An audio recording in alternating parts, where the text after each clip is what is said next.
तो ACL tier घुटने में होने वाली एक बहुत ही कॉमन इंजरी है और इस इंजरी का इलाज होता है वो surgery as well as physiotherapy दोनों ही होता है।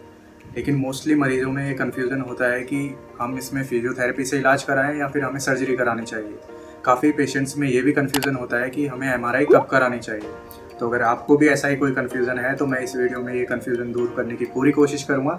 तो इस वीडियो को आखिरी तक देखते रहिए। चलो शुरू करते हैं। तो अगर बात करें लिगामेंट्स की, तो लिगामेंट्स जो जॉइंट्स में दो बोन होती है उनको आपस में कनेक्ट करने का काम करते हैं। और इसी तरह नी के अंदर जो सबसे इंपॉर्टेंट लिगामेंट्स होते हैं उनमें से कुछ एक है ACL लिगामेंट। तो जो ACL लिगामेंट है वो नी स्टेबिलिटी के लिए बहुत ही क्रूशियल है और जो स्पोर्ट्स पर्सन होते हैं जो कि इन्वॉल्व होते हैं गेम्स लाइक फुटबॉल, वॉलीबॉल या बास्केटबॉल, ऐसे स्पोर्ट्स पर्सन में इस लिगामेंट के इंजर होने का बहुत ज़्यादा रिस्क होता है।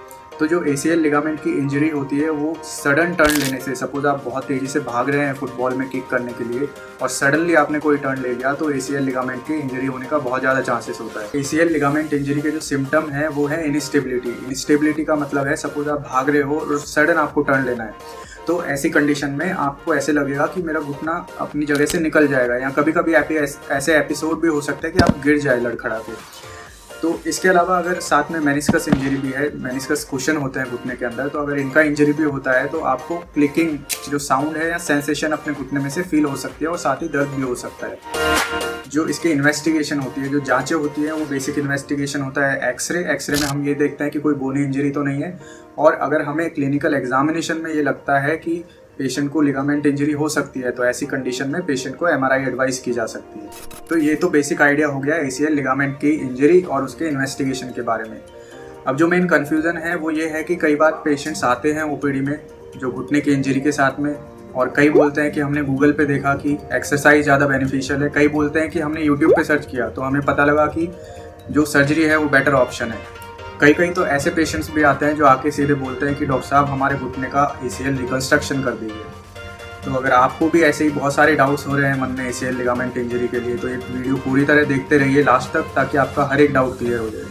तो अगर बात करें ट्रीटमेंट की, तो जो इनिशियल फेस होता है उसमें सबसे पहले जो एम होता है वो होता है पेन रिलीफ करना और जो स्वेलिंग है उसको कम करना। तो इसका जो बेसिक प्रोटोकॉल है वो है राइस का मतलब है rest, ice pack application, compression bandaging, गर्म पट्टी लगाना और पैर को ऊंचा रखना, एलिवेशन करना। तो राइस फॉलो करने से लगभग 1 से 2 हफ्ते के अंदर जो पैर की स्वेलिंग होती है, जो घुटने की स्वेलिंग होती है, वो डिक्रीज हो जाती है और उसके बाद में पेशेंट को हम फिर से OPD में बुलाते हैं। अगर हमें लगता है कि पेशेंट को लिगामेंट इंजरी हो सकती है क्लिनिकल एग्जामिनेशन के बेसिस पे, तो पेशेंट को MRI एडवाइस की जाती है। इसका मतलब ये है कि इनिशियल फेज जब तुरंत चोट लगती है तो उस कंडीशन में MRI नहीं करानी चाहिए, क्योंकि तुरंत इंजरी के बाद में जो जॉइंट के अंदर फ्लूइड होता है, जो ब्लड होता है, जो मांसपेशियों के अंदर जो स्वेलिंग होती है, उसकी वजह से जो MRI इमेज होती है उसमें लिगामेंट इंजरी या मेनिस्कस इंजरी है वो क्लियरली देखी नहीं जा सकती। तो इसलिए वेट करना चाहिए 2 हफ्ते का।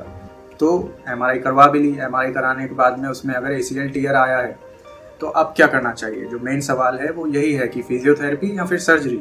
तो जो ट्रीटमेंट है वो डिपेंड करता है 3 फैक्टर्स पे कि पेशेंट का एज कितना है, पेशेंट इंजरी से पहले कितना स्पोर्ट्स एक्टिविटीज़ में पार्टिसिपेट करता था, और पेशेंट को इनस्टेबिलिटी या फिर जो सिम्टम्स हैं वो कितने हैं, या फिर एसोसिएटेड इंजरीज क्या क्या है उसके साथ में, मेनिस्कस इंजरी है या नहीं है।